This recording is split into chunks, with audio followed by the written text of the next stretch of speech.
Assalamualaikum warahmatullahi wabarakatuh. Selamat datang Winggaters. Apa kabar malam ini? Semoga kalian semua selalu dalam keadaan baik dan dilindungi dari segala hal. Kembali lagi bersama saya di Lawana Wingate. Malam ini, siapkan dirimu untuk sebuah kisah yang akan membawamu ke sisi lain dari realitas, di mana batas antara dunia nyata dan dunia gaib menjadi kabur.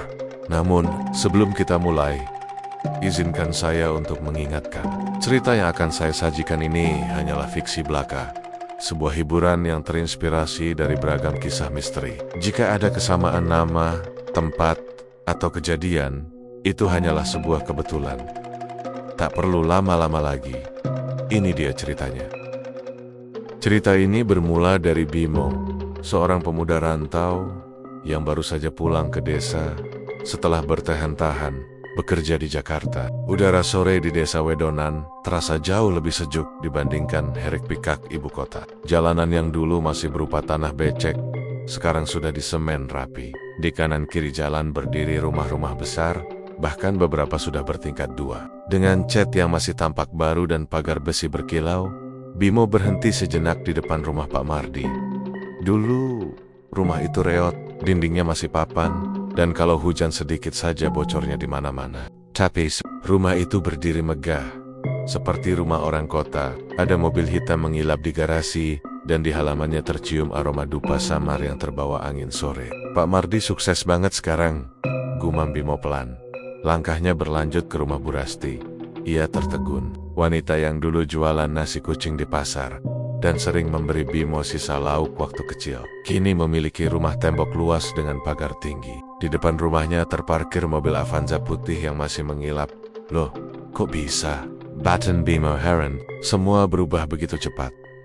Ketika sampai di rumah, ibunya menyambut dengan wajah bahagia. Alhamdulillah wis tekan ya nak, katanya sambil memeluk Bimo erat. Bimo tersenyum, melepas rindu. Iya bu, kangen banget rumah ini. Tapi, desa kok beda banget sekarang ya? Ibunya hanya diam sejenak. Pandangannya kosong keluar jendela. Ayah nak, tapi jangan tania-tania banyak ya. Di sini, semua orang udah beda sekarang. Nada suaranya datar, tapi ada getar halus di ujung kalimat. Bimo mengernyit. Beda, gimana bu? Ibunya tak menjawab. Ia hanya berkata pelan sambil tersenyum hambar. Sudah, kamu mandi dulu. Nanti malam makan bareng. Ibu masak sayur lodeh kesukaanmu. Bimo akhirnya menuruti. Tapi hatinya tak tenang. Ia merasa ada sesuatu yang disembunyikan oleh ibunya. Malamnya, selepas makan, Bimo duduk di teras rumah sambil menyeruput kopi hitam buatan ibunya. Angin malam berhembus pelan, membuat suara dedaunan di kebun belakang bergesekan lembut. Suasana desa terasa tenang. Hanya sesekali terdengar suara jangkrik dan burung malam. Namun di balik ketenangan itu, ada hal yang aneh. Bimo memperhatikan langit di atas desa. Bulan malam itu bulat sempurna, tapi entah kenapa cahaya yang jatuh ke tanah terasa redup. Seolah ada kabut tipis menutupi cahaya bulan. Ia menarik napas panjang, menikmati aroma kopi dan udara desa yang lembab. Lalu, tiba-tiba telinganya menangkap sesuatu. Suara berat, seperti dengusan dari kejauhan. Grehaka, grehaka. Bimo menegakkan badan. Ia menoleh ke kanan, ke arah belakang rumah Pak Mardi. Suara itu terdengar lagi, pelan tapi jelas. Suara seperti hewan besar yang sedang mengendus-endus tanah basah. Awalnya ia berpikir, itu babi hutan dari hutan kecil di ujung desa. Tapi anehnya, suara itu bukan datang dari arah hutan, melainkan dari balik rumah Pak Mardi. Jaraknya hanya beberapa meter dari rumah Bimo. Kok dari situ? Gemetir. Ia berdiri, mencoba memperhatikan lebih seksama. Suara itu berhenti sejenak, lalu terdengar lagi, lebih keras. Grehaka, grehaka. Rasa penasaran bercampur takut mulai muncul. Ia menatap ke arah kandang di belakang rumah Pak Mardi, yang samar terlihat dari sela-sela pohon pisang. Lampu di rumah Pak Mardi sudah mati, tapi entah kenapa dari arah kandang itu tampak seperti ada cahaya merah kecil yang berdenyut pelan, seperti bara api. Bimo menelan ludah. Harrison, dulu nggak ada kandang di situ deh, pikirnya. Ia mencoba menenangkan diri, duduk kembali di kursi. Mungkin cuma babi hutan atau anjing, katanya dalam hati. tapi matanya terus mengarah ke tempat yang sama. Ia memperhatikan kalau suara itu tidak berpindah-pindah, justru seperti berputar di sekitar kandang Gerhaka. Telinganya makin jelas menangkap suara gesekan kuku di tanah. Rasanya bulu kuduknya berdiri. Dalam hati, ia ingin masuk ke dalam rumah dan tidur saja. Tapi rasa penasarannya justru semakin mania di Jedi. Setelah beberapa menit, suara itu perlahan menghilang. Sanyelovi, hanya suara jangkrik yang terdengar. Bimo menghela napas lega dan mencoba meyakinkan diri kalau itu cuma hewan liar biasa. Tapi ada satu hal yang masih terbayang di benaknya. Cahaya merah di balik kandang. Keesokan paginya, Bimo memutuskan bergeleng-geleng keliling desa. Ia ingin melihat perubahan yang selama ini hanya ia dengar lewat telepon. Jalan utama desa kini sudah penuh rumah bagus. Banyak warga yang ia kenal dulu kini tampil berbeda. Pakaian rapi, perhiasan mahal, bahkan beberapa sudah punya usaha sendiri. Tapi anehnya, tidak ada satupun yang terlihat benar-benar bahagia. Wajah mereka tampak tegang, senyumnya kaku. Dan setiap kali Bimo menanyakan kabar, mereka hanya menjawab singkat, lalu cepat-cepat pamit. Loh, kok kayak pada ngindar? Batin Bimo saat melewati rumah Pak Mardi. Ia sempat melihat sesuatu di halaman belakang. Sebuah bangunan kecil seperti kandang tertutup terpal hitam. Ada bau menyengat yang aneh, seperti campuran dupa dan darah. Pak Mardi! Panggil Bimo dari pagar. Tapi tidak ada jawaban. Hanya suara ayam dari dalam kandang lain. Ia hendak berbalik pergi. Tapi dari balik jendela rumah, ia melihat sosok Pak Mardi muncul sebentar. Tatapannya tajam, seperti sedang mengawasi. Bimo melambaikan tangan, tapi pria itu tidak membalas. Malah menutup gorden dengan cepat. Bimo merasa aneh, tapi berusaha cuek. Ya sudahlah, mungkin lagi sibuk, pikirnya. Siang itu ia mampir ke rumah Rino, teman lamanya waktu sekolah. Mereka duduk di beranda, berbincang ringan sambil minum teh. Wah, no, aku heran. Desa kita berubah cepat banget ya. Semua orang kaya mendadak. Rino hanya tertawa kecil, tapi tawanya hambar. Iya mo, tapi ya gitu. Ora kabeh sing katon makmur kuwi. Benar-benar berkah. Bimo menatapnya bingung. Maksud Rino memandang ke arah jalan yang sepi. Kowe ojo akeh takon, mo, ana barang sing luwih becik ora kowe goleki lho. Kok gitu? Pokoknya nenek bengi ojo metu ngidul. Ojo cedak kandang omahe Pak Mardi. Nada suaranya serius. Bimo bisa merasakan hawa takut di wajah temannya itu. Tapi Rino segera mengganti topik dan berpura-pura tertawa lagi. Bimo pulang dengan kepala penuh tanda tanya. Ia terus berpikir sepanjang jalan. Apa sih yang sebenarnya terjadi di desa ini? Malamnya, sekitar pukul 11, suara itu datang lagi. Gerhaka, Gerhaka. Kali ini lebih jelas, lebih berat, dan terdengar lebih dekat dari sebelumnya. Bimo berdiri di teras. Matanya mencari sumber suara. Angin malam terasa dingin menampar wajah. Dari arah kandang Pak Mardi, terlihat bayangan besar bergerak pelan.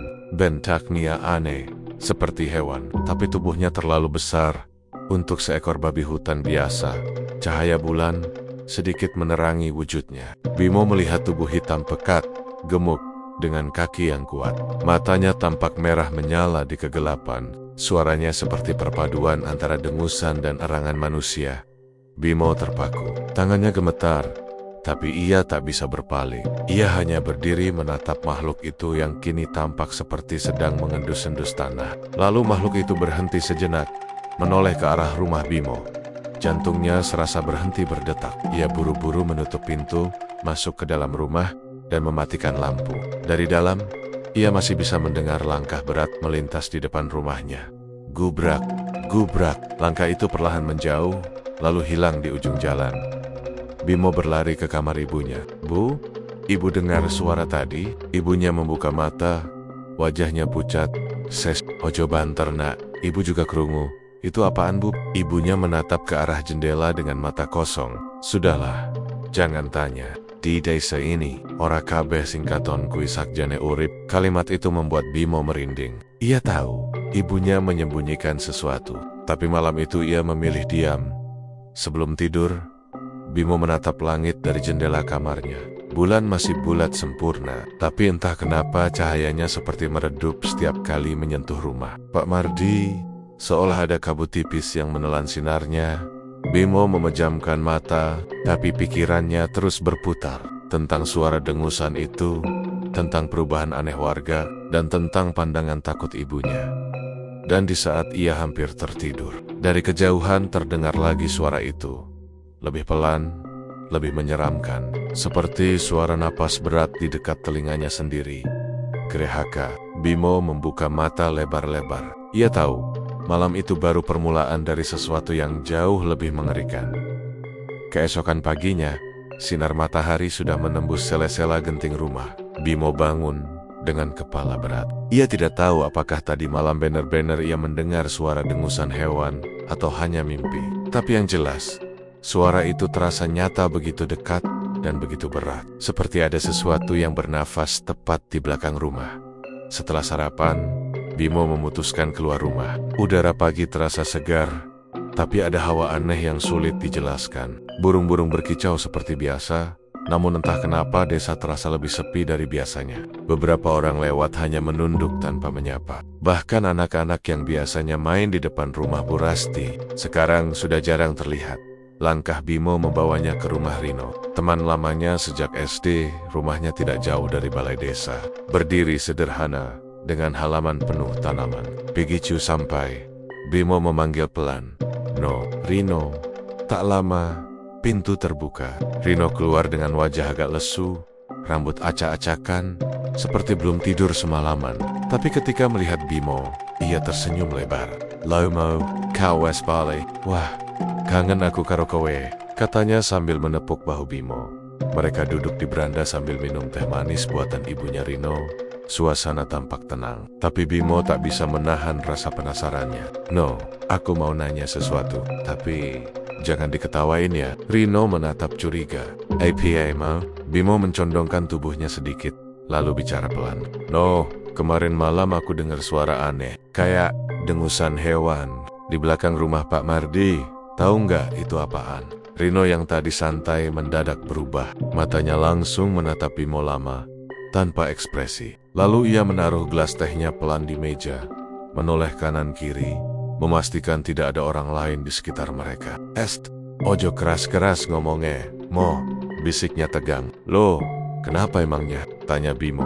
Masih belum paham. Rino menelan ludah lalu mendekat, berbicara nyaris tanpa suara. "Di sini tuh, orang gak boleh ngomongin kandang belakang, apalagi nibet-nibet suara itu." "Kenapa?" Katanya kalau udah malam, ada yang dijaga di sana. Bimo mengernyit. "Dijaga?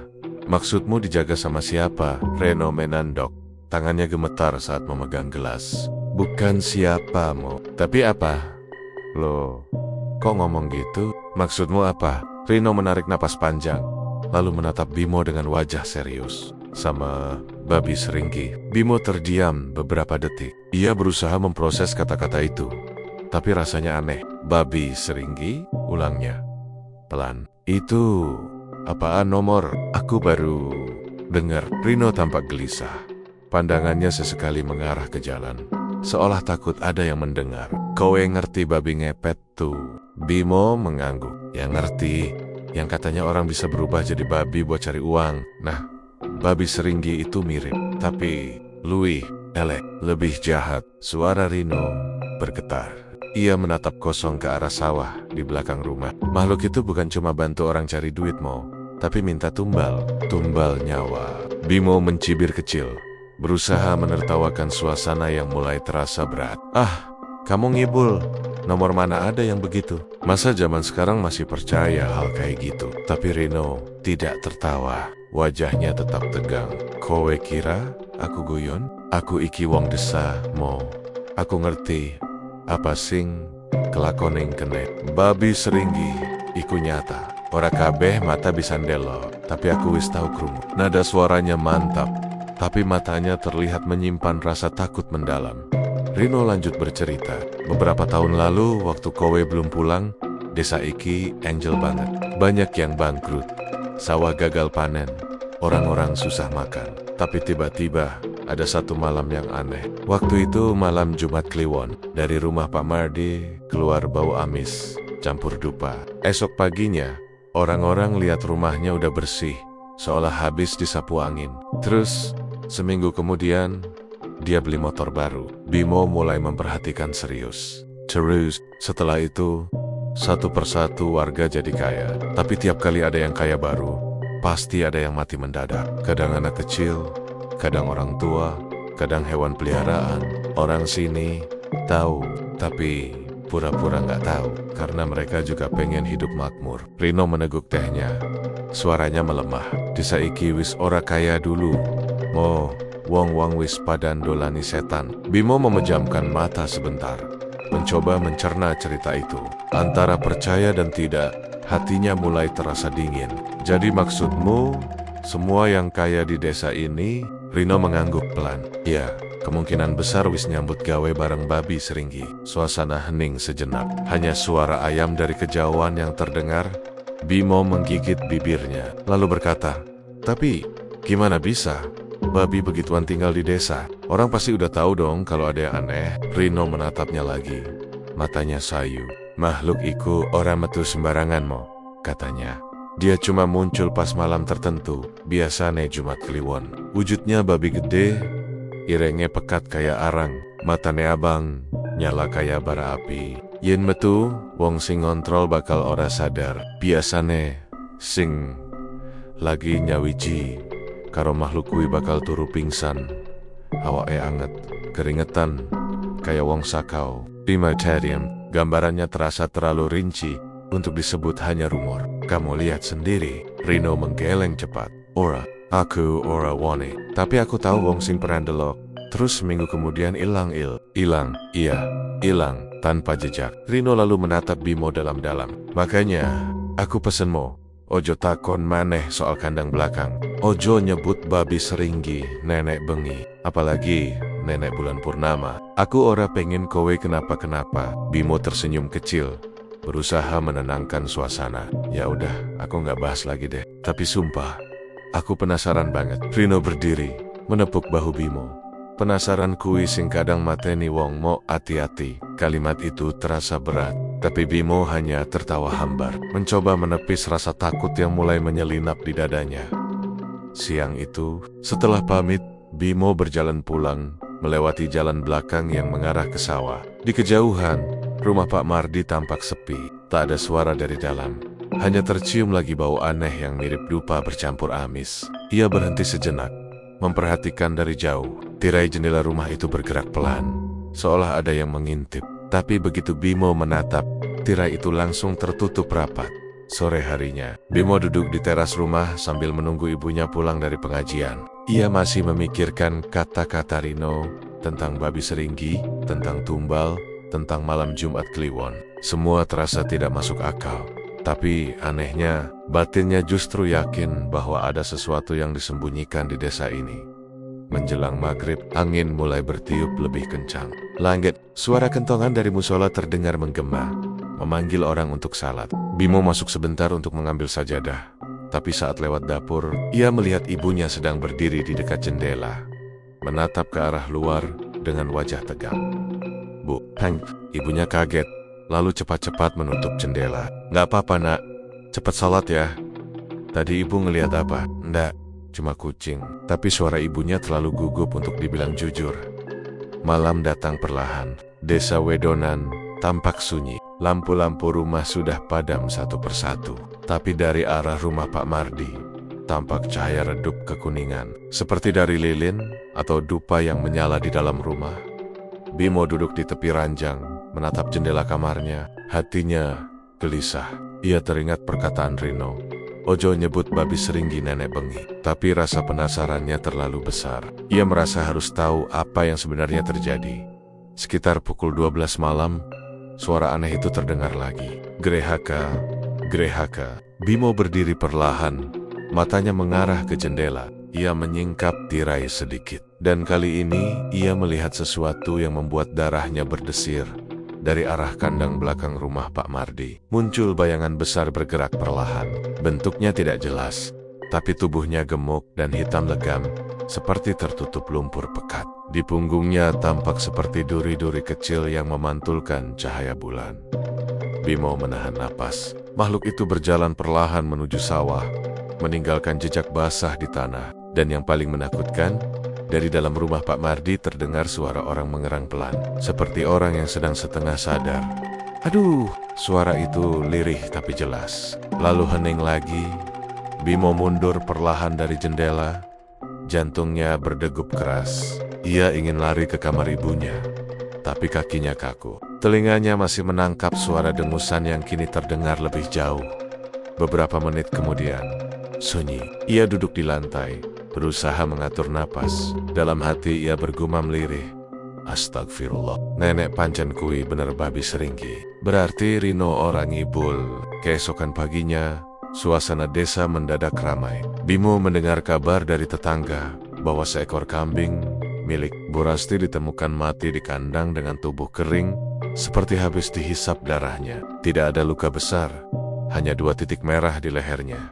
Bimo menatap ke arah rumah Pak Mardi dari jauh. Di sana, pria tua itu berdiri di halaman sambil menyapu santai, seolah tak terjadi apa-apa. Tapi Bimo bisa melihat jelas di ujung leher bajunya ada noda merah kecoklatan, seperti darah kering. Dan malam itu, untuk pertama kalinya, Bimo mulai percaya kalau Desa Wedonan memang menyimpan rahasia gelap yang tak seharusnya ia ketahui. Malam itu, langit di Desa Wedonan mendung pekat. Awan tebal menggantung berat, seperti menahan sesuatu yang lebih dari sekadar hujan. Sejak sore, listrik sudah padam. Satu-satunya cahaya hanya berasal dari lampu minyak di rumah-rumah warga yang masih menyala samar.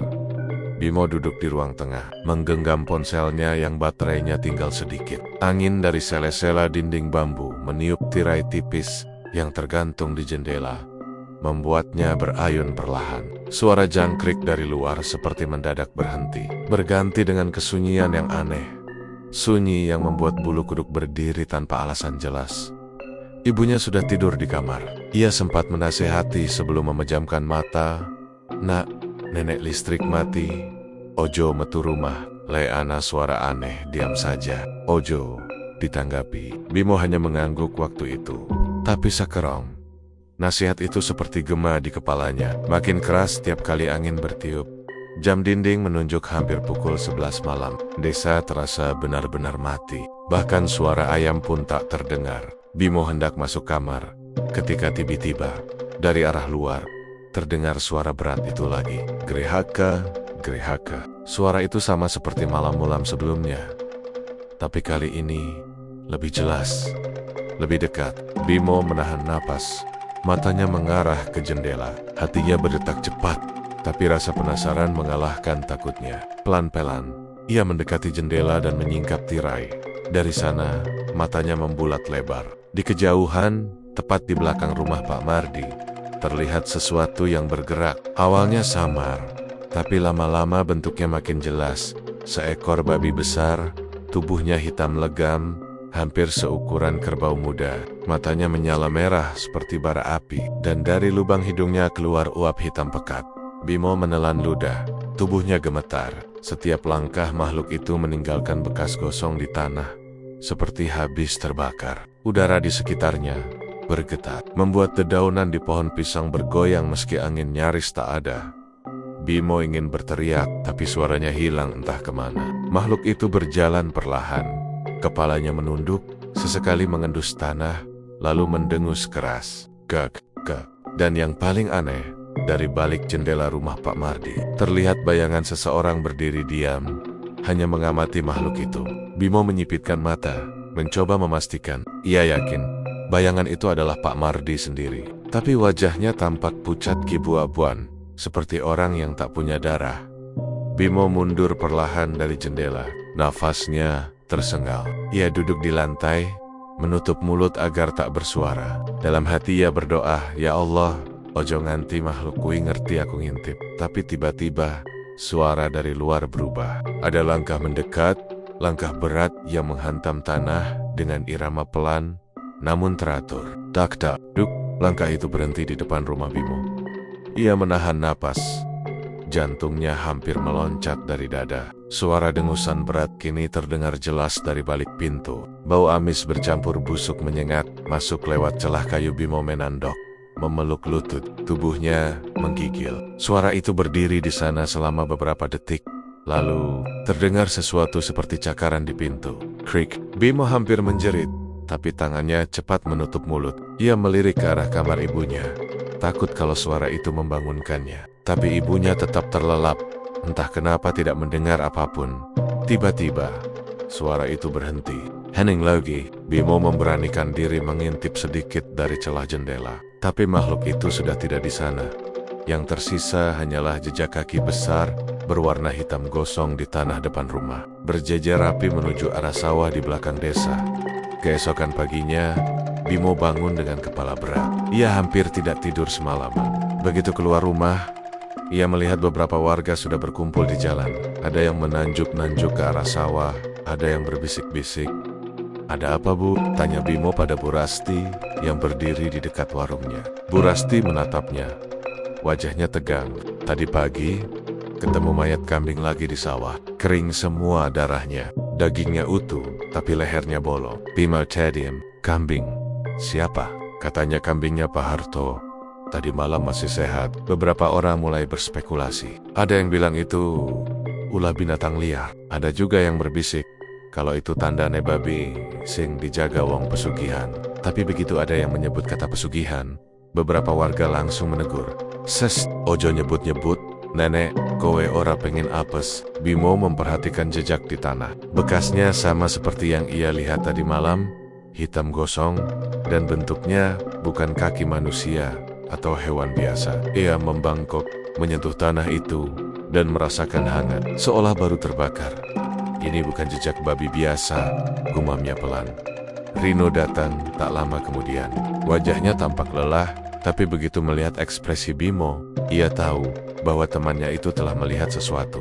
"Kau nadalok tutu, Mo?" tanya Rino lirih. Bimo mengangguk pelan. "Aku lihat, nomor wujudnya gede banget, matanya merah, badannya beruap. Aku nggak salah lihat." Rino menghela napas berat. "Berarti benar, babi seringgiku wis metu maneh." Kata metu maneh membuat bulu kuduk Bimo berdiri. "Maksud ini pernah terjadi sebelumnya?" Rino menatap jauh ke arah rumah Pak Mardi. "Ya, 10 tahun lalu. Dulu, babi itu muncul waktu musim paceklik. Banyak warga mati aneh-aneh. Sebagian kabur dari desa. Waktu itu, sing diduga nyimpen makhluk ikut juga Pak Mardi. Terus, kenapa dia dibiarkan aja? Karena ora ana sing wani. Wong-wong mending pura-pura orang ngerti. Wong sing nyoba ngomong malah ilang. Dulu ada satu pemuda, ngaku mau lapor ke polisi. Besoknya ketemu di kali, matanya bolong, kulitnya kehitaman kaya kebakar." Bimo terdiam. Kata-kata Rino menancap dalam. Siangnya, Bimo mencoba menenangkan diri. Ia menemani ibunya ke pasar, berusaha berpikir jernih. Tapi sepanjang jalan, ia melihat hal-hal yang janggal. Warga yang dulu tampak sederhana, kini semua punya harta berlebih. Emas melingkar di tangan perempuan, motor baru parkir di depan rumah. Tapi mata mereka semua tampak sayu, seperti kehilangan cahaya hidup. Dan setiap kali Bimo menyapa, mereka hanya menjawab singkat, lalu sepat-sepat berlalu. Sore hari, Bimo berjalan sendirian melewati tepi sawah. Matahari hampir tenggelam, dan bayangan pepohonan memanjang di tanah. Di ujung sawah, ia melihat seseorang berdiri di dekat gubuk tua. Rambutnya akakikoken, tubuhnya kurus, dan tatapannya kosong. "Pak Mardi?" panggil Bimo ragu. Orang itu menoleh pelan. Wajahnya pucat, matanya cekung, tapi bibirnya tersenyum aneh. "Hei kau anak Bu 32. "Iya Pak, saya Bimo. Baru pulang dari Jakarta." "Jakarta ya?" "Kota sing rame, tapi akeh wong lali asal." Suaranya pelan tapi menusuk. "Koe iki pengen kerja apa neng kene?" "Belum tahu Pak, lagi nyari suasana aja." Pak Mardi tertawa kecil. "Suasana, hehe. Neng kene, suasana wis ora kaya dulu. Nak wong-wong saiki ora ngandel kerja keras maneh. Sing penting aiso sugih, ora peduli keren." Bimo menelan ludah. "Pak, saya boleh tanya sesuatu soal suara malam-malam itu?" Pak Mardi mendadak diam. Matanya berubah tajam. "Suara opo?" "Suara kayak hewan besar dari arah belakang rumah Bapak." Untuk beberapa detik, Pak Mardi tidak menjawab. Lalu perlahan ia tersenyum. Tapi senyum itu membuat Bimo bergidik. "Wong kuta koyo kowe mestin. Ora usah mikir sing ora perlu. Opo sing kau delak?" kadang ora kaya sing saktenane. Bimo merasa dadanya sesak. Maksud Bapak? Pak Mardi menepuk bahunya pelan. Sing penting, nenek bengi ojo metu. Lek ora, koe aiso dadi panganan. Bimo mundur setengah langkah. Tapi Pak Mardi sudah berbalik, melangkah pergi menuju rumahnya tanpa menjawab lagi. Malam itu, Bimo tidak bisa tidur. Kata-kata kowe iso dadi panganan terus berputar di kepalanya. Ia mencoba berdoa, tapi setiap kali menutup mata, bayangan babi hitam itu muncul lagi. Sekitar tengah malam, listrik masih padam. Dari arah luar rumah, terdengar suara langkah lagi. Kali ini lebih pelan, tapi berat. Bimo menatap ke jendela dengan tubuh gemetar. Suara itu berhenti tepat di belakang rumah. Lalu, terdengar sesuatu seperti suara orang menangis pelan. Tangisan perempuan. Bimo bangkit, menempelkan telinga ke jendela. Suaranya makin jelas, lirih, parau, penuh kesakitan. Aduh, tolong aku. Bimo langsung membuka tirai sedikit, dan apa yang dilihatnya membuat darahnya membeku. Di belakang rumah, ada sosok perempuan merangkak di tanah. Bajunya robek, rambutnya kusut menutupi wajah, tapi di belakangnya, makhluk itu lagi. Babi hitam besar itu berdiri di atas dua kaki, seperti manusia. Matanya menyala merah, uap hitam mengepul dari tubuhnya. Dari moncongnya menetes darah segar. Ia mengendus tubuh perempuan itu, lalu menunduk dan menggigit bahunya dengan brutal. Jeritan melengking memenuhi udara malam. Bimo mundur, menutup mulut, tubuhnya gemetar hebat. Air matanya keluar tanpa sadar. Ia ingin menolong, tapi kaki dan lidahnya membeku. Makhluk itu terus mencabik tubuh perempuan itu, lalu perlahan menyeretnya ke arah kandang belakang rumah Pak Mardi. Samar-samar, Bimo melihat pintu kandang itu terbuka sendiri, seperti ada tangan tak terlihat yang menariknya dari dalam. Begitu semuanya hilang di telan gelap, suara hening lagi. Bimo jatuh terduduk, napasnya tersengal, tubuhnya menggigil hebat. Dalam hati ia tahu, malam ini, ia telah menyaksikan sesuatu yang seharusnya tidak dilihat manusia. Dan di luar sana, dari arah rumah Pak Mardi, terdengar suara tawa lirih. Pelan, tapi jelas, seperti bisikan setan yang sedang puas setelah mendapat santapan baru. Keesokan harinya, kabar buruk menyebar cepat ke seluruh penjuru desa Wedonan. Pagi itu, matahari bahkan belum sepenuhnya naik ketika orang-orang sudah berkerumun di depan rumah Bu Rasti. Suara tangisan, bisik-bisik, dan langkah kaki bercampur jadi satu.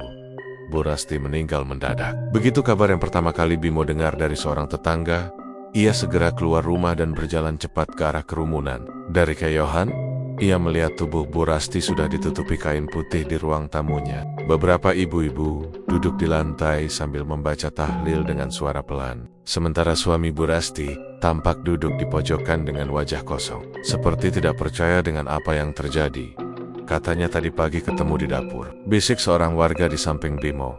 Tubuhnya dingin, bibirnya membiru. Nggak ada luka tapi wehannya, astagfirullah. Kayak orang dicekik setan. Bimo menelan ludah.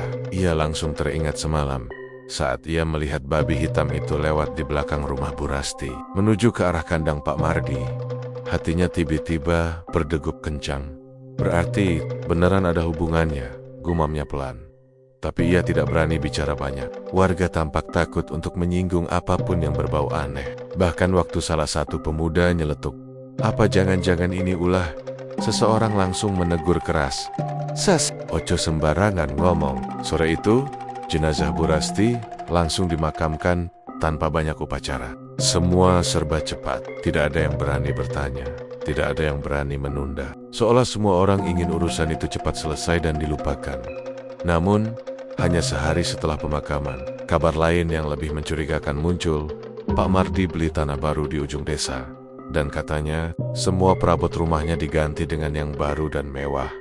Bimo mendengar sendiri suara tukang yang mengangkut lemari besar ke rumah itu. Ia berdiri di pinggir jalan, memperhatikan. Di halaman rumah Pak Mardi, kini ada patung aneh dari batu hitam berbentuk babi, dengan mata dari batu merah yang tampak seperti hidup.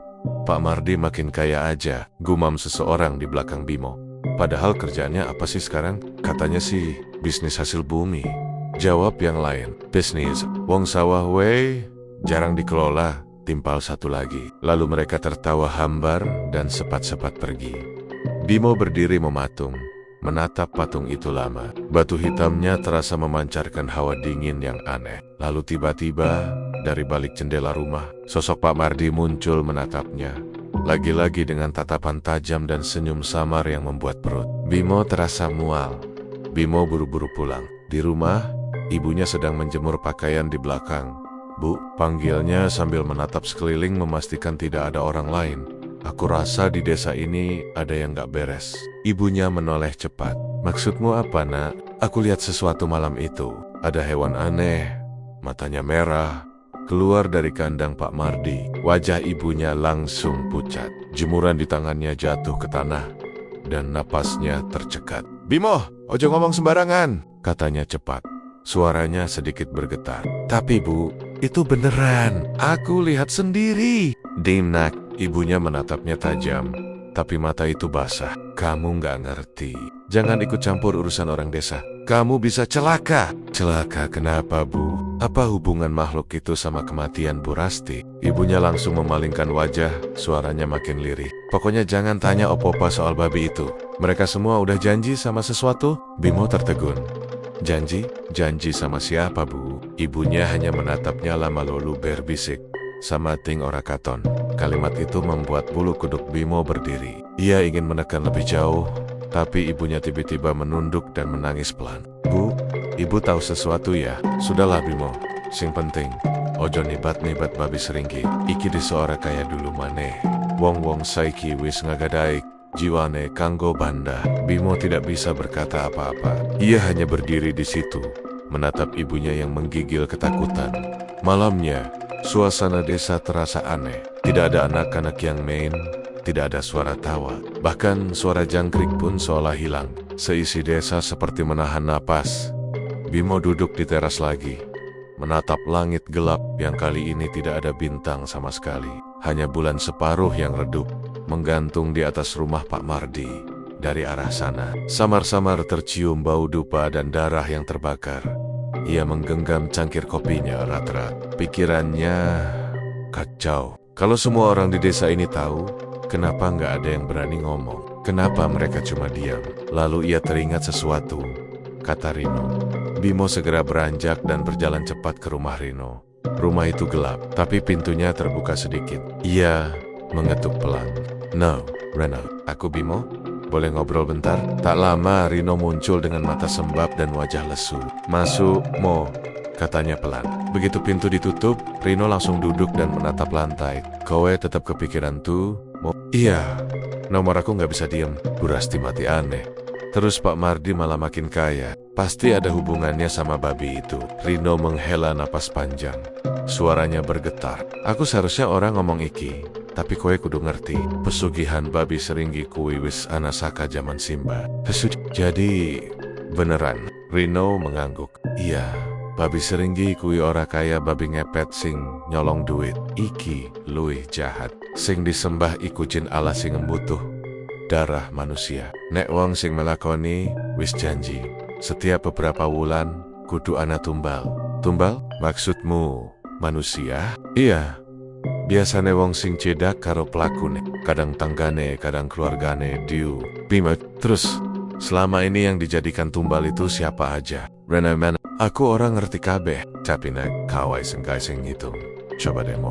Berapa orang yang mati aneh setahun terakhir?" Bimo terdiam. Dalam hitungan cepat, ia sadar memang banyak. Dari anak kecil yang jatuh di sumur, petani yang katanya digigit ular, tapi tak ada bekas luka, sampai ibu-ibu yang tiba-tiba meninggal dalam tidur. Semuanya terjadi berurutan. Dan setiap kali ada kematian, selalu ada satu rumah di desa yang tiba-tiba jadi lebih makmur. Dan semuanya balik ke satu, nama gumam Reno Leri, Pak Mardi. Bimo menggertakkan gigi. "Berarti dia pelakunya?" Rino menggeleng pelan. "Ora, mong dia. Katanya ana sawetara wong sing melu. Tapi Pak Mardi sing paling tua, sing dari panggilan. Pemanggil babi seringgi." Bimo berdiri, wajahnya tegang. "Aku nggak bisa diem. Nomor ini harus berhenti. Bimo, ojo gegabah. Kowe orang ngerti kekuatannya kayak apa. Nek salah langkah, bisa nyawamu hilang. Aku nggak peduli. Aku nggak mau desa ini terus dikendalikan ketakutan. Rino hanya bisa menatap sahabatnya itu dengan cemas. Tapi Bimo sudah memutuskan.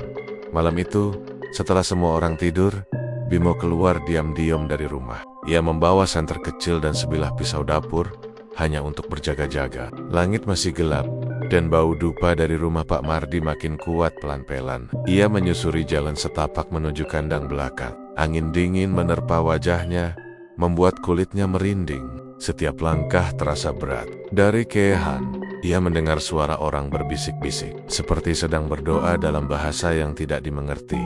Ia mendekat, berjongkok di balik pohon pisang. Dan dari sana, ia melihat pemandangan yang membuat jantungnya serasa berhenti. Di halaman belakang rumah Pak Mardi, 4 orang berpakaian hitam duduk melingkar. Di tengah mereka, ada wadah besar dari tanah liat berisi darah segar. Di belakang mereka, berdiri patung babi batu hitam yang tadi pagi ia lihat. Tapi kini matanya menyala terang. Pak Mardi berdiri di depan patung itu, memegang dupa dan mangkuk berisi potongan daging mentah. Bibirnya komat kamit membaca mantra, lalu meneteskan darah dari jari telunjuknya ke wadah tanah liat.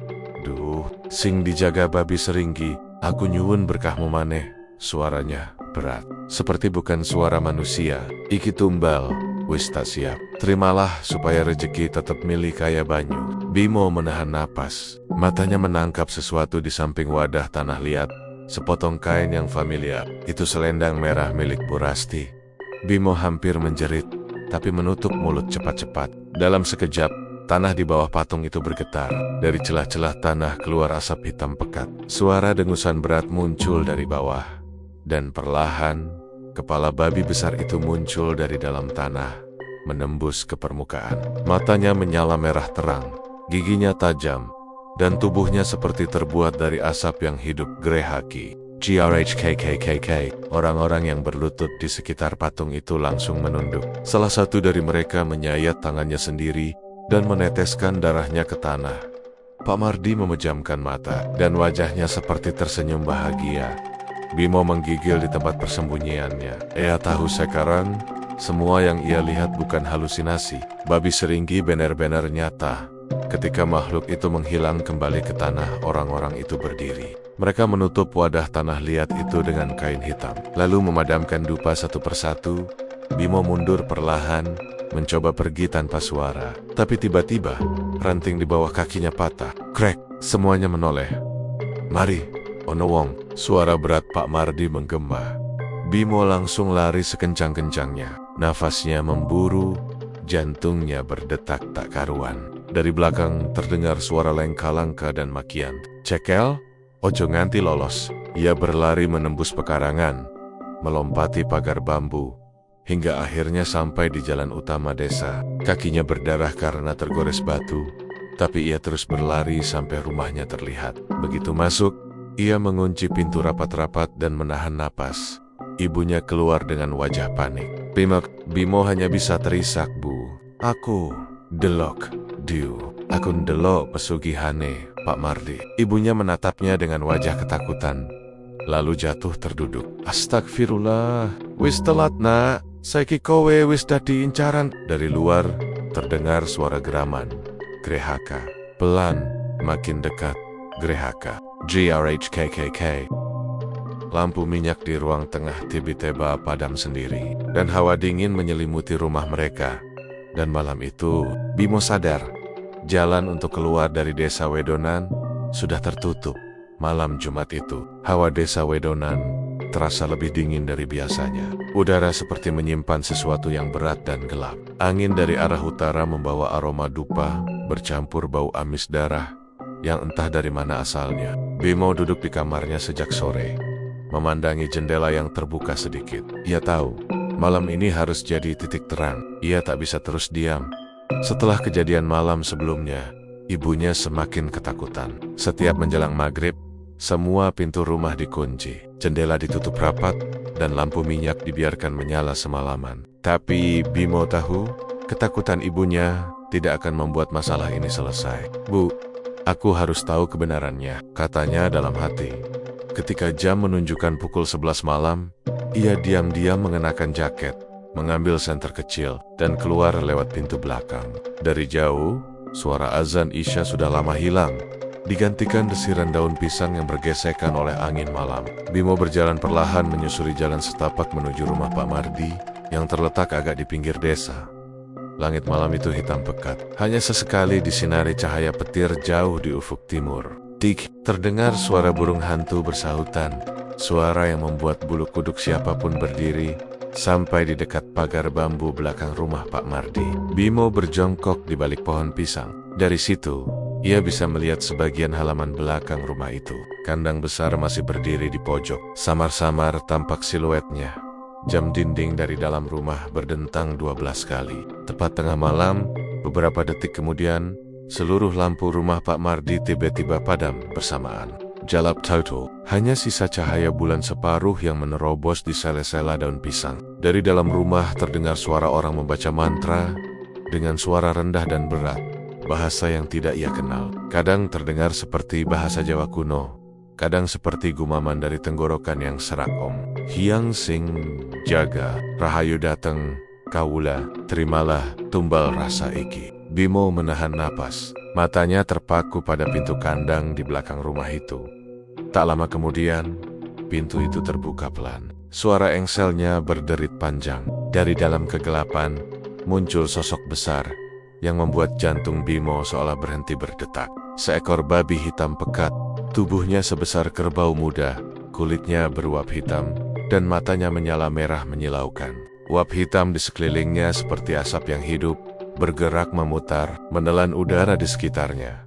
Namun kali ini, bukan hanya makhluk itu yang keluar. Di belakangnya, ada bayangan hitam menyerupai manusia. Wujudnya samar, tinggi tanpa wajah, tapi punya lengan panjang seperti akar pohon. Gerakannya pelan, namun setiap kali ia melangkah, tanah di bawahnya menghitam seperti terbakar.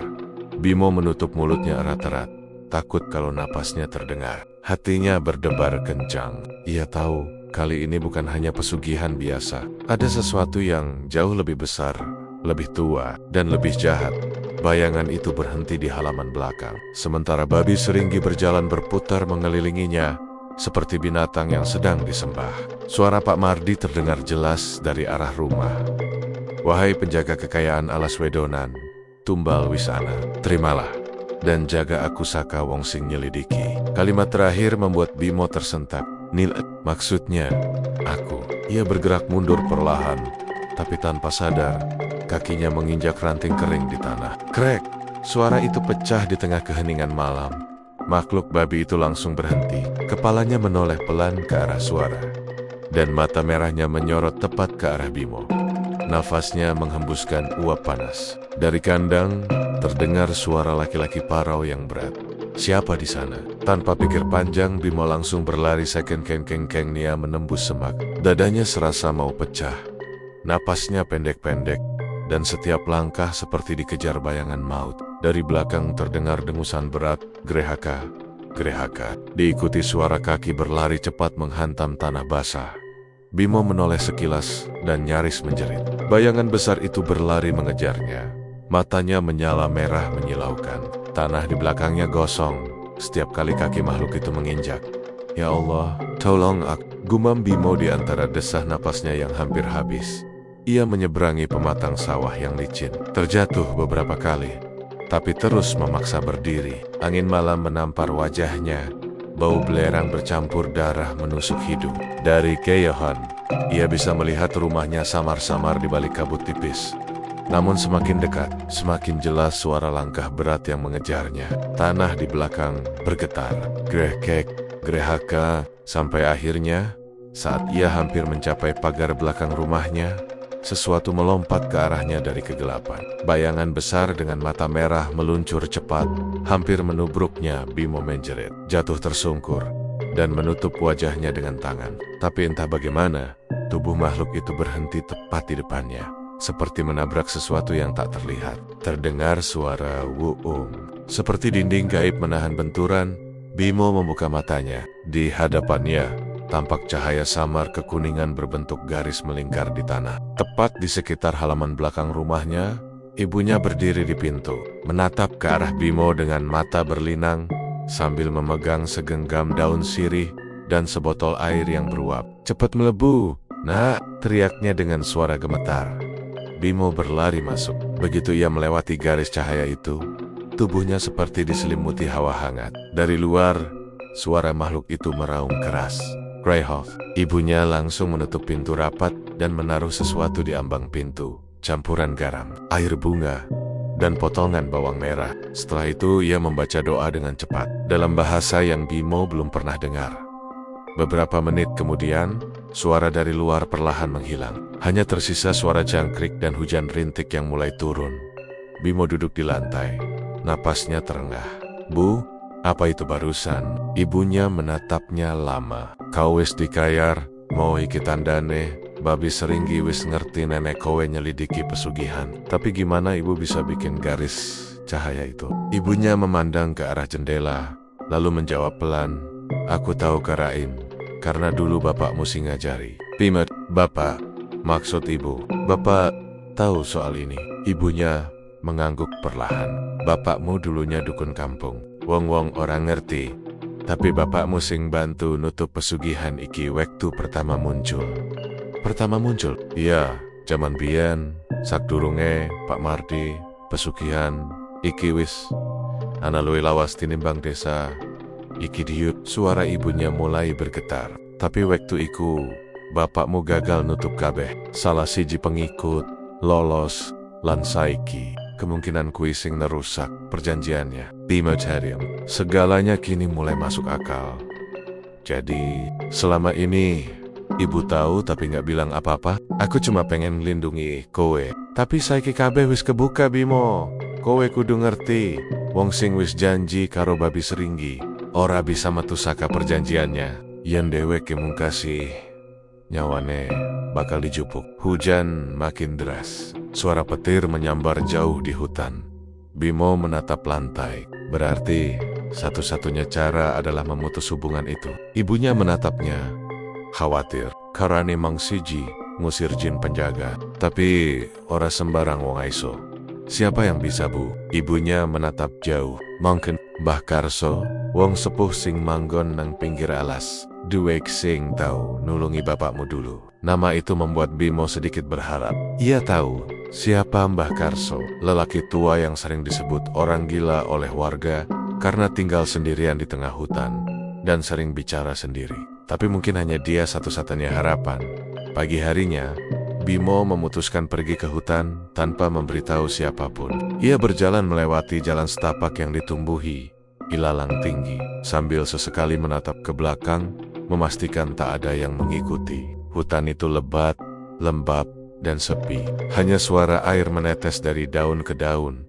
Setelah hampir 1 jam berjalan, ia sampai di sebuah gubuk tua berdinding anyaman bambu. Di depannya duduk seorang lelaki tua berambut putih panjang, mengenakan kain lusuh dan memegang tongkat dari akar.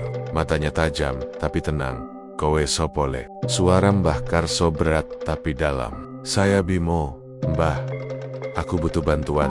Desa Wedonan ketempelan pesugihan Babi Seringgi." Mbah Karso menatapnya lama, lalu tersenyum tipis. "Hei, aku wis ngerti. Aku wis ngerasa geter saka wengi minggu kepungkur." "Berarti Mbah tahu caranya ngusir makhluk itu?" Mbah Karso menghela napas. "Aiso, tapi ora gampang. Babi Seringgi kui dudu sembarang jin. Dewe ke jin alas sing wis dadi penjaga kekayaan kuna. Yen arep dicopot perjanjiannya, kudu ana penggantine. Pengganti maksudni nyawale nek ora tumbal anyar, babi kui ora bakal lunga." Timotarium. Suasana di sekitar mereka mendadak hening.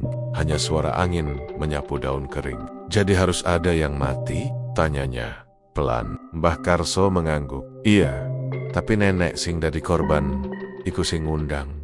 Diu bisa nutup siklus. Tanpa korban liyane, berarti aku harus buat Pak Mardi nyadari dan memutus perjanjiannya sendiri. Ngono, tapi hati-hati. Le sekali kowe mlebu wilayah maneh, makhluk iku bakal nyerang tanpa ampun." Bimo menatap Mbah Karso dengan tekad kuat. "Aku siap, Mbah. Aku nggak mau desa ini terus diteror." Mbah Karso berdiri, mengambil segenggam tanah dari bawah pohon besar, dan meniupnya perlahan. Iki tumbal bumi, kanggo nglindungi awakmu. Yen sampean ngate babi kui, tabur iki nang tanah, bumi bakal membantu nutup jalannya. Bimo menerima tanah itu, lalu berpamitan. Sore itu, ia kembali ke desa. Langit tampak memerah, matahari hampir tenggelam. Tapi sebelum sempat masuk ke rumah, ia mendengar suara lirih dari arah rumah Pak Mardi, seperti orang mengerang kesakitan. Ia mendekat perlahan, dan dari celah jendela, ia melihat Pak Mardi berlutut di lantai, memegangi dadanya. Sementara patung babi batu di ruang tengahnya meneteskan darah dari matanya sendiri. Bimo menutup mulut menahan teriakan. Patung itu tampak hidup, daging hitam tumbuh dari batu, dan mulutnya bergerak sendiri, berbisik dengan suara berat. Janji ora iso dibetaka Mardi. Suara itu bergema di dalam rumah, diiringi tangisan lirih Pak Mardi. Bimo berlari pulang, jantungnya berdetak liar. Ia tahu, malam berikutnya akan menjadi malam penentuan. Dan di kejauhan, gonggongan anjing tiba-tiba berhenti. Suara jangkrik pun lenyap. Desa Wedonan kembali diselimuti diam yang menakutkan. Seolah semua makhluk tahu, babi Seringgi sedang bangun lagi. Malam itu, rumah kecil milik Bimo seolah berubah menjadi ruang tunggu antara hidup dan mati. Lampu minyak di meja makan bergetar karena tiupan angin yang entah dari mana datangnya. Padahal semua jendela sudah ditutup rapat. Suara dengusan di luar terdengar makin dekat, berat dan panjang, seperti hembusan napas makhluk besar yang sedang mencium bau mangsanya. Grek, gek. Bimo dan ibunya duduk berdempetan di ruang tengah. Ibunya memeluk tasbih. Bibirnya bergetar lirih, membaca doa-doa yang dia hafal sejak kecil. Ya Allah, lindungi anakku, lindungi rumah ini, gumamnya pelan, berulang-ulang. Sementara Bimo masih belum bisa sepenuhnya mencerna apa yang baru ia lihat malam tadi. Matanya masih menyimpan bayangan babi hitam legam itu. Matanya merah menyala seperti bara api. Tubuhnya beruap, dan langkahnya meninggalkan bekas gosong di tanah. Semuanya nyata, bukan mimpi, Bu. Suara Bimo pelan, tapi gemetar. Kalau benar Bapak tahu soal ini, kenapa Ibu nggak pernah cerita? Aku berhak tahu dari dulu. Ibunya terdiam cukup lama sebelum menjawab. Bimo, dulu bapakmu sempat ingin menghentikan semua ini. Tapi, caranya salah. Dia berani menantang mereka yang sudah janji dengan babi itu. Waktu itu aku sudah bilang, Pak, ojo melu-melu urusan wong sing wis gawe perjanjian karo setan. Tapi bapakmu keras kepala. Terus, apa yang terjadi sama bapak waktu itu? Tanya Bimo hati-hati. Ibunya menatap lantai. Waktu malam Jumat Kliwon, bapakmu keluar sendirian ke arah kandang belakang rumah Pak Mardi yang lama. Katanya mau buktikan kalau itu cuma rekayasa. Tapi esok paginya, orang-orang nemuin dia di pinggir sawah. Tubuhnya biru semua, matanya terbuka lebar. Waktu dikubur pun, tanah kuburannya selalu lembab, kayak masih basah. Kadang tengah malam, aku dengar suara langkahnya di teras, kayak wong Bali. Tapi, ora ono wujud. Bimo menelan ludah. Jadi, bapak dibunuh babi itu. Ibunya menggeleng pelan. Ora mong babi ini, tapi kekuatan sing ngandelek. Wong sing gawe perjanjian karo makhluk iku, ora bakal rela rahasianya kebuka. Suara dengusan di luar mendadak terdengar lagi. Kali ini disertai gesekan di dinding kayu rumah mereka. Kerki, seperti kuku besar yang menggores dari luar. Bimo refleks berdiri. Bu, jangan panik, aku lihat dulu. Jangan, seru ibunya sambil menarik lengannya. Jangan buka jendela, nak. Sekali kamu lihat matanya langsung, makhluk itu bakal nempel bayangannya di kamu. Wes, tunggu nanti subuh. Bimo bet. Ia bisa mendengar dengan jelas suara langkah berat di tanah basah, tepat di luar jendela kamar. Langkah itu perlahan-lahan mengitari rumah. Kadang terdengar dengusan berat, kadang suara parau seperti orang tertawa kecil, tapi suaranya dalam dan serak. Sampai-sampai anjing tetangga yang biasanya menggonggong pun malam itu diam, seolah ikut ketakutan. Waktu berjalan sangat lambat. Angin membawa suara bambu saling beradu di belakang rumah. Bimo memegang tangan ibunya erat-erat. Ia tahu, malam ini bukan malam biasa. Bu, katanya pelan, kalau memang desa ini dikutuk, berarti kita nggak bisa kabur ya? Ibunya menatapnya lemah. Ora gampang, nak. Wong-wong sing wis kaya dari pesugihan, iku udah nyebar perjanjiannya ke seluruh tanah desa ini. Setiap rumah, setiap sawah, bahkan sumur, sudah kena bagiannya. Kalau kamu keluar, bisa aja kamu selamat sebentar, tapi nanti tetap bakal ketarik balik. Bimo menatap lantai, wajahnya tegang. Berarti nggak ada jalan keluar. Ibunya terdiam lama. Mungkin ada, tapi itu harus lewat restu Wong Sing pertama kali manggil babi seringgi. Bimo mengangkat kepala. Siap. Ibunya menatapnya lurus, lalu menelan ludah sebelum bicara. Pak Mode, nama itu lagi. Nama yang sejak awal membuat semua kejanggalan ini terjadi. Dia yang pertama bikin perjanjian itu. Nah, tapi waktu dulu, dia nggak sendirian. Ada beberapa orang yang ikut. Cuma sekarang, tinggal dia yang masih hidup. Yang lain, satu-satu mati misterius. Kalau gitu, kenapa nggak ditangkap, Bu? Kan bisa aja dia. Nggak bisa, potong ibunya. Cepat. Semua orang takut. Bahkan kepala desa pun tutup mata. Kamu pikir kenapa? Tiap kali ada warga meninggal aneh, gak pernah dilaporin ke polisi. Karena mereka udah percaya kalau ada yang buka suara, bakal diganti tumbalnya. Hening, hujan mulai turun perlahan, tapi suara tetesan air di atap malah membuat suasana semakin tegang. Bimo menatap jendela yang berkabut. Sekilas ia melihat bayangan hitam besar bergerak di luar, tapi hanya sebentar, lalu menghilang. Malam itu mereka tidak tidur, hingga ayam jantan berkokok dan langit mulai memerah di ufuk timur. Suara itu perlahan hilang. Pagi menjelang, tapi hawa di rumah masih berat. Ibunya tampak lemas. Aku orang ngerti nganti, kapan kita aiso selamat mo? Katanya dengan suara serak. Bimo menatap ibunya, lalu menjawab lirih. Aku nggak akan diam, Bu. Aku janji, aku bakal nyelesain ini. Hari itu, Bimo pergi ke rumah Rino untuk mencari tahu lebih banyak. Tapi anehnya, rumah Rino kosong. Pintu terbuka sedikit, seperti orang keluar terburu-buru. Di meja ruang tamu, masih ada segelas teh yang belum diminum. Uapnya sudah hilang, tapi airnya masih hangat. Rino, panggil Bimo pelan. Tak ada jawaban. Ia berjalan ke belakang rumah, tapi langkahnya berhenti di ambang pintu dapur. Di sana, di lantai yang becek, ada bekas kaki telanjang, tapi bentuknya aneh. Jari-jarinya panjang, dan di ujungnya seperti ada bekas cakar. Jejak itu menuju keluar lewat pintu belakang, lalu hilang di arah kandang kosong. Bimo bergedik. Ya Tuhan, ia kembali ke depan, menatap sekitar. Di dinding rumah Rino, ada goresan seperti kuku panjang. Kalau dilihat sekilas, goresan itu seperti tulisan aksara Jawa kuno, tapi samar. Ia mendekat dan menyentuh permukaannya. Tiba-tiba ujung jarinya terasa panas, seperti terbakar. Oh, Bimo menarik tangannya. Dari arah belakang, terdengar suara pelan, nyaris seperti bisikan di telinganya sendiri. Wiswayahe Bimo. Bimo langsung berbalik, tapi tak ada siapapun di sana. Hanya angin yang lewat. Ia segera berlari pulang. Wajahnya pucat pasi. Sesampainya di rumah, ibunya kaget. Loh, piye tu Nat? Kok kau pusat anggano Bu? Rino nggak ada di rumahnya, tapi aku nemuin jejak aneh di sana. Kayak kaki, tapi bukan kaki manusia. Ibunya menatapnya lama, lalu menutup mulut. Wesma, iki wis kelewihan. Aku kudu ngomong terus terang. Bimo menatap ibunya penasaran. Dengan suara bergetar, ibunya mulai bercerita. Dulu waktu bapakmu masih hidup, ada 7 orang di desa ini yang ikut perjanjian pesugihan. Mereka bikin semacam upacara di alas Wedonan, tengah malam Jumat Kliwon. Satu-satunya yang tahu prosesnya cuma Mbah Karso. Tapi waktu itu, bapakmu nyoba ikut datang untuk menghentikan ritual itu. Tapi gagal, terus sekarang tinggal siapa, Bu? Cuma Pak Mardi. Dan ibunya terdiam. Dan siapa? Tanya Bimo cepat. Ibunya menatap Bimo lama lalu menanduk. Dan keluarga kita, Nak. Bimo, apa maksud ibu? Waktu bapakmu mati, perjanjiannya nggak sepenuhnya selesai karena bapakmu ikut campur dalam ritual.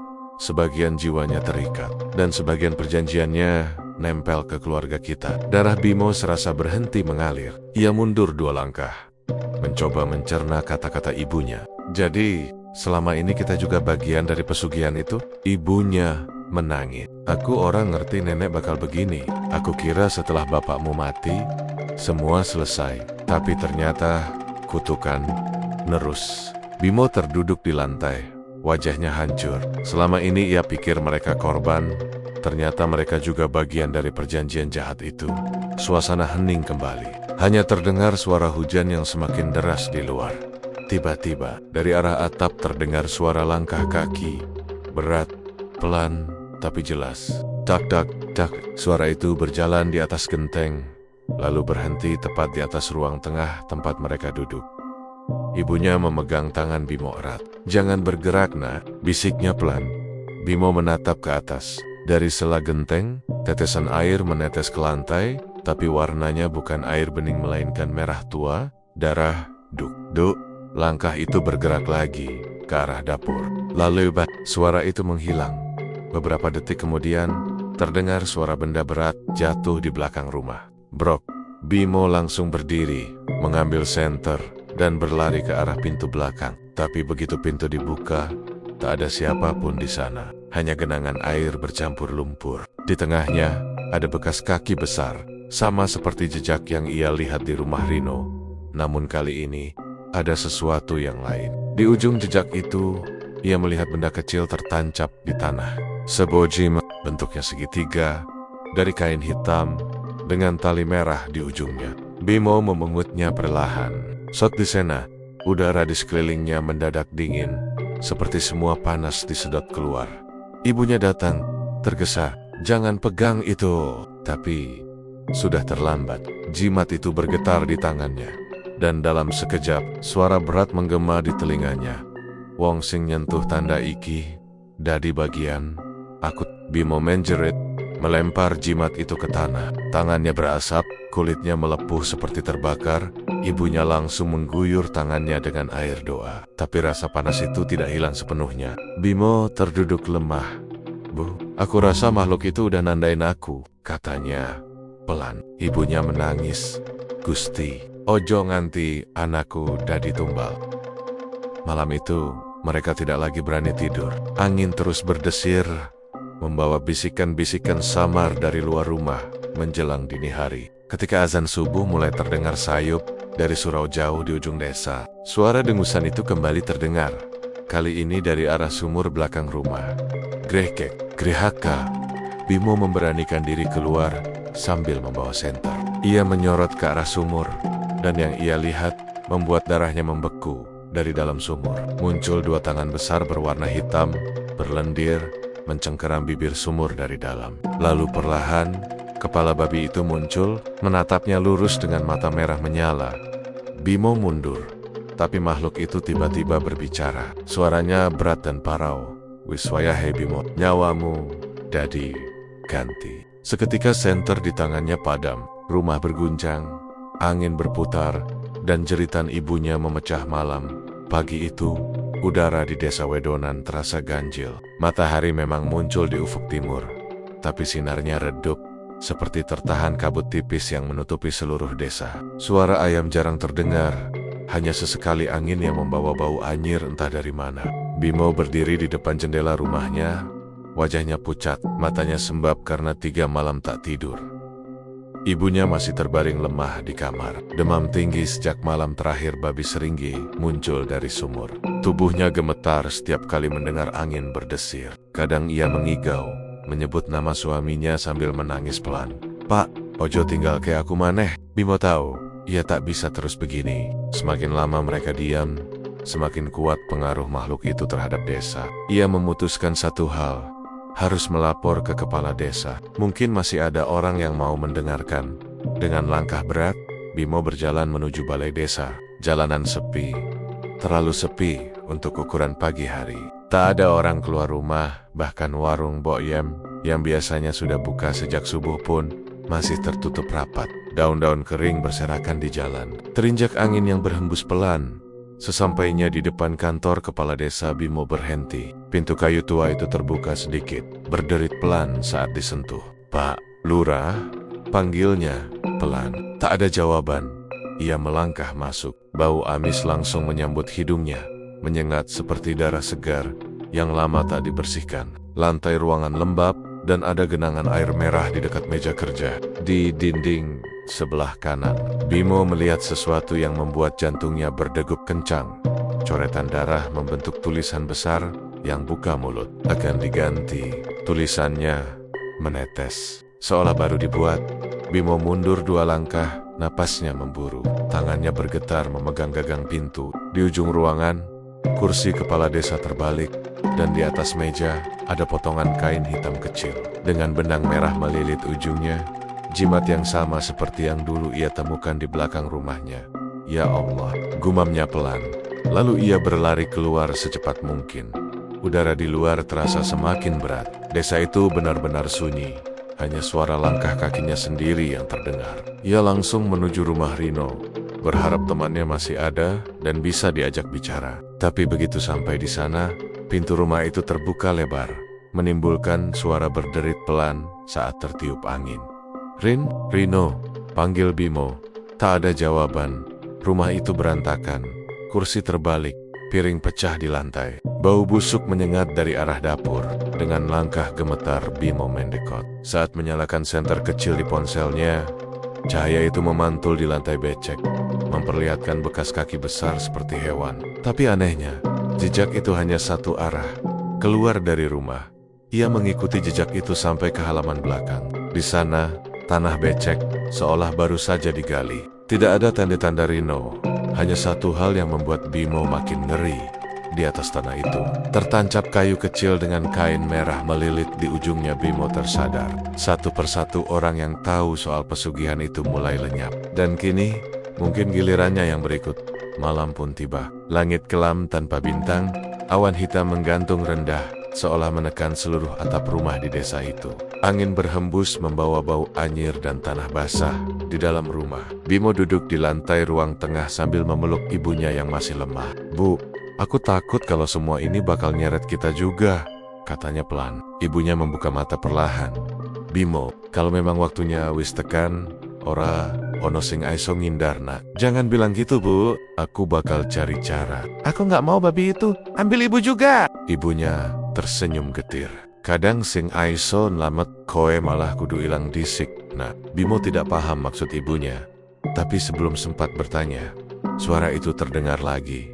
Dari belakang rumah, grekek, dengusan berat itu membuat darah Bimo berdesir. Tapi kali ini suaranya lebih dekat, lebih jelas, dan disertai getaran di lantai. Bimo menatap ibunya. "Bu, suara itu dari kandang." Ibunya langsung duduk, wajahnya pucat pasi. "Astagfirullah. Ojo metu. Nah, ojo pisan-pisan metu." Tapi Bimo sudah berdiri. Ia menggenggam lampu senter dan berjalan perlahan ke arah pintu belakang. Setiap langkah terasa berat, seolah udara sendiri menolak ia maju. Sesampainya di depan pintu kandang, bau busuk menyeruak tajam, seperti daging busuk yang direndam air selama berhari-hari. Pintu kandang terbuka lebar, berayun pelan, karena angin. Dari dalam, keluar asap hitam pekat, menari di udara seperti kabut hidup. Lalu terdengar napas berat, dalam, dan berulang. Grek-kek. Crash, cahaya senter bergetar di tangan Bimo. Ia arahkan ke depan, dan saat itulah sesuatu mulai keluar dari balik gelap. Seekor babi besar, hitam legam, tubuhnya beruap seperti bara. Matanya menyala merah menembus kabut. Tapi kali ini, wajahnya tidak sama seperti sebelumnya. Samar-samar, di antara moncong dan mata itu, ada sesuatu yang mirip. Wajah manusia. Wajah itu, wajah Bimo sendiri. Bimo tertegan. Tubuhnya titit. Bukan mungkin makhluk itu maju perlahan.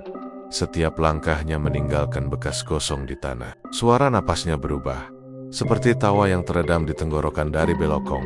Ibunya berteriak histeris. "Bimo!" "Lorena, lari." Tapi Bimo tidak bisa bergerak. Matanya terpaku pada makhluk itu yang kini berhenti hanya beberapa meter di depannya. Udara di sekitar berubah dingin. Napasnya berasap. Suara berat terdengar, entah dari mulut babi itu atau dari dalam kepalanya sendiri. "Kau singsep." Bimo tersentak mundur. "Aku bukan bagian kalian. Aku nggak pernah mau perjanjian itu." Teriak makhluk itu tertawa serak. "Perjanjian ora peduli sopo sing pingin sing wis kocekel. Ora esam layu." Bimo memegang dada. Tiba-tiba sesak napas. Tubuhnya panas. Kulitnya terasa seperti terbakar dari dalam. Dalam pandangannya yang kabur, ia melihat bayangan gelap keluar dari tubuh babi itu, lalu perlahan masuk ke tubuhnya sendiri. Ia menjerit, jatuh tersungkur. Ibunya berlari menghampiri, memeluk anaknya erat-erat sambil menangis. Gusti Allah, ojo nganti anakku sing dadi tumbal. Namun, tubuh Bimo terus menggigil. Dari matanya muncul darah hitam yang menetes ke tanah. Mulutnya membuka, tapi suara yang keluar bukan lagi suaranya, melainkan suara dengusan berat seperti babi. Grekek. Ibunya menjerit sekaris-karisnya sebelum pingsan di tempat shot itu juga. Seluruh lampu di desa padam. Gelap total. Langit menggelegar. Disusul bau anyir yang menyebar ke seluruh udara. Rumah-rumah yang dulunya megah kini terlihat muram. Sebagian bahkan retak di bagian atap. Anjing-anjing menyalak tanpa arah. Ayam berkokok tengah malam. Dan suara gamelan dari kejauhan terdengar samar. Seolah ada ritual yang berjalan sendiri di tengah kegelapan. Pagi harinya, tak seorang pun melihat Bimo ataupun ibunya. Rumah mereka kosong, pintunya terbuka. Tapi di lantai dapur ada bekas gosong berbentuk telapak kaki besar dan satu bekas tangan kecil yang seperti menempel di tanah. Sejak hari itu, desa Wedonan berubah drastis. Orang-orang kaya di sana satu persatu hilang tanpa jejak. Ada yang meninggalkan rumahnya begitu saja, ada yang ditemukan mati dengan mata melotot, dan ada pula yang sekadar lenyap. Tak tersisa apapun selain bau amis di kamarnya. Pak Mardi pun akhirnya ditemukan tewas di kandangnya sendiri. Tubuhnya hangus, tapi wajahnya masih utuh, tersenyum lebar. Di dinding kandang tertulis dengan darah, "Babi sering iwis ganti tuan." Tak ada yang tahu apa maksudnya. Tapi sejak itu, setiap malam Jumat Kliwon, warga desa sekitar yang melintas di perbatasan Wedonan selalu mendengar suara aneh. Grekek, kek. Kadang terdengar jelas di telinga, kadang cuma seperti bisikan yang mengikuti dari belakang. Beberapa orang yang nekat lewat bahkan mengaku melihat sosok bayangan besar berjalan di sawah. Matanya merah menyala, tapi yang paling mengerikan, sebagian warga bersumpah pernah melihat wujudnya dengan jelas. Seekor babi hitam besar, dengan wajah mirip manusia muda, wajah yang menyerupai Bimo. Dan semenjak itu, Wedonan dianggap desa terkutuk. Tidak ada yang berani pindah ke sana lagi. Jalan menuju desa dibiarkan tertutup semak. Papa namanya hilang entah kemana. Tapi orang-orang tua masih sering berpesan dengan nada serius setiap kali ada anak muda yang mau lewat ke arah barat. "Leh, nenek, tekan simpang 3 Wedonan, ojo diterusno, balik arah wayah. Yen kowe krungu suara dengusan saka sawah, ojo nengok. Magenek kau nang kowe bakal dadi tumbale." Dan sampai sekarang, di malam-malam sunyi menjelang Jumat Kliwon, masih terdengar sayup dari kejauhan. Kekak, suara itu pelan tapi jelas, seolah berasal dari tanah sendiri. Seolah babi seringgi itu masih berkeliaran, menunggu, mencari jiwa baru untuk jadi gantinya. Sebab pesugihan tak pernah benar-benar berakhir. Ia hanya berpindah tangan, menunggu yang berani membuka mata, lalu menggantinya. Dan setiap kali angin berhembus dari arah barat, membawa aroma amis darah dan tanah basah, orang-orang tahu Bimo masih di sana, bersama babi seringgi, menjaga kekayaan yang bukan miliknya, dan lapar yang tak pernah selesai. Dan begitulah Winggetters, kisah malam ini telah usai. Semoga kalian menikmati setiap ketegangan dan misteri yang telah kita selami bersama. Ingatlah, di setiap sudut yang gelap, ada cerita yang menunggu untuk diceritakan. Jaga diri kalian baik-baik, selalu waspada, dan jangan pernah lupa untuk terus berdoa. Terima kasih sudah menemani saya malam ini. Jangan lupa untuk like, subscribe, dan nyalakan lonceng notifikasi agar tidak ketinggalan kisah-kisah menyeramkan lainnya dari Lawana Wingkit. Sampai jumpa di episode berikutnya. Tetaplah berani Winggetters. Wassalamualaikum warahmatullahi wabarakatuh.